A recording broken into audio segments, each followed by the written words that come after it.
An excerpt from my novel, The Curse of Beckett's Wood, written under my pen name of R. E. Witham. Part 2, Chapter 15, The Widow. The Old England Hotel was aptly named, set as it was in a wreath of trees. It even had a cockeyed roof made of pan tiles that gave it character. We passed the bar to the restaurant, running the gauntlet of admiring stares, all aimed at her. Inside, oak beams supporting a low ceiling created an atmosphere of coziness. I was anything but cozy, just holding on to my nerve but relaxing out of reach. I tried to concentrate on making sure I didn't foul up any deals that may be coming my way. I moved my briefcase so that I could reach it easily. She saw me make the preparation and leaned in an inch or so towards me. "Look," she said, with a disarming smile, "you've got the printing and whatever you do as far as I'm concerned, so put your briefcase away and relax. We're not at work now." I don't mind admitting, I was outclassed. I moved the case out of sight as requested and watched her order a bottle of wine. "You do like wine, don't you?" she said, and then, not waiting for an answer, she said, "I hope they hurry up with the menu. I'm ravenous." "What sort of business are you starting up?" I asked. "Oh, come on, Mr. Harper.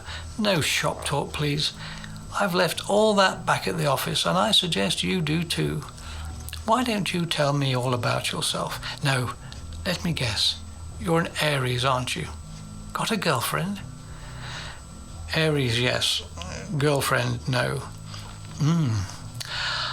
"I'll have to see if I can fix you up with someone then, won't I?" "And who do you suggest?" I asked, daring to return her gaze.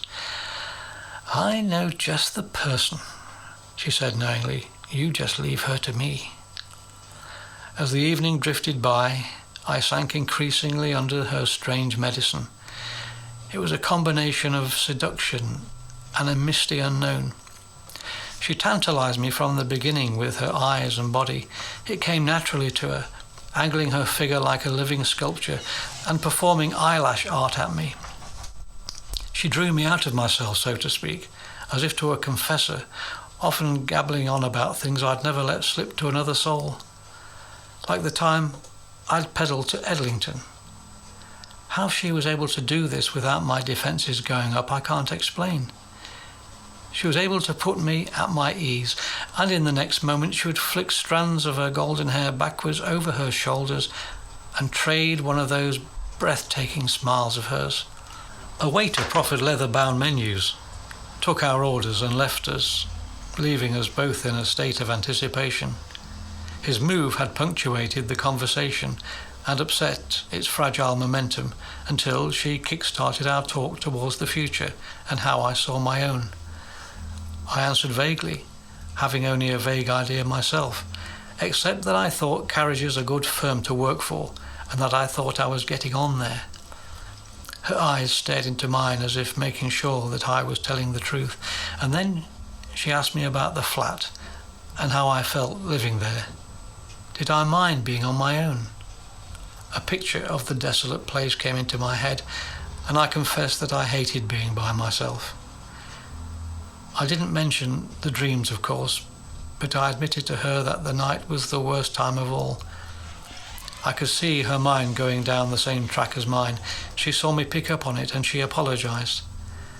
Our meals finally arrived, leaving the strange moment hanging in the air just above our heads.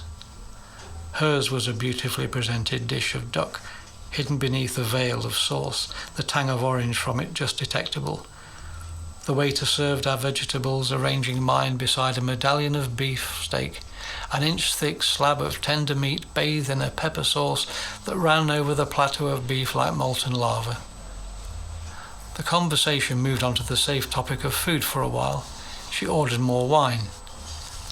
Even in doing this simple thing, I could see her command of life. We'd had wine at the Crofts on several occasions, but this was something different. She had a way of doing things. It was a courtesy coupled with an enormous assertiveness. We both drank and ate, and she began to tell me about Mr. Tyndale.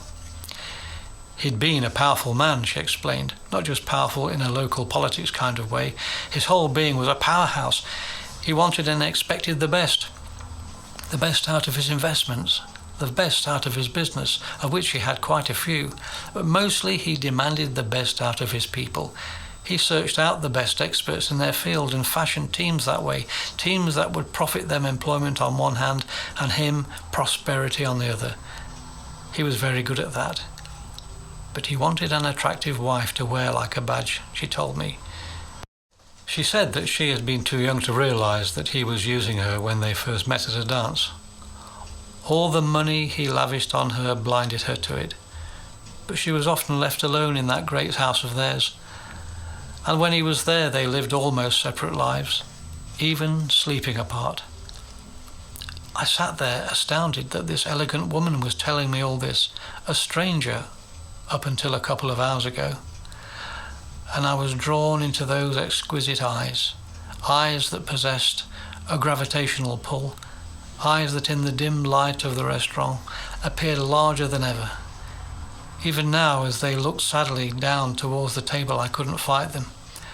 I watched, unable to move as they flicked up and caught me looking. Electricity flashed through every organ of my body as she hooked me in. But then the waiter came, took our sweet order, and removed the empty plates. Another moment evaporated and hung like a mist over and around us. I can't recall what sweet we had, a Grand Marnier Supreme or something like it. What I do remember is the way she ate it, playing with it as the little girl hidden inside her might have. She let the spoon rest on her lower lip, closed her mouth around it, and slid it empty from her glossy pout. I did the same just for fun. It made her smile. She could see me relaxing. Maybe that's what made her smile. We left the table and went into another, quieter room away from the restaurant to sit on a couple of armchairs arranged near a log fire burning in a large grate.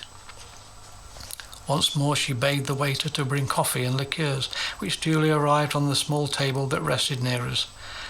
Once more she felt the need to talk about life with the late Eric Tyndale.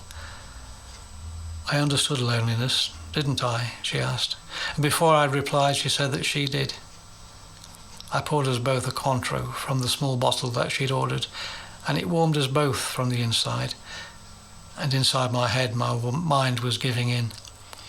I told her that being on my own was crushing me, as if a weight was bearing down on me. If it hadn't been for the job, I said, I would have gone crazy. At night, all alone, I could almost cry myself to sleep. Her warm hand reached across and placed it over mine. She knew where my words came from. I felt it, as if our minds had become connected.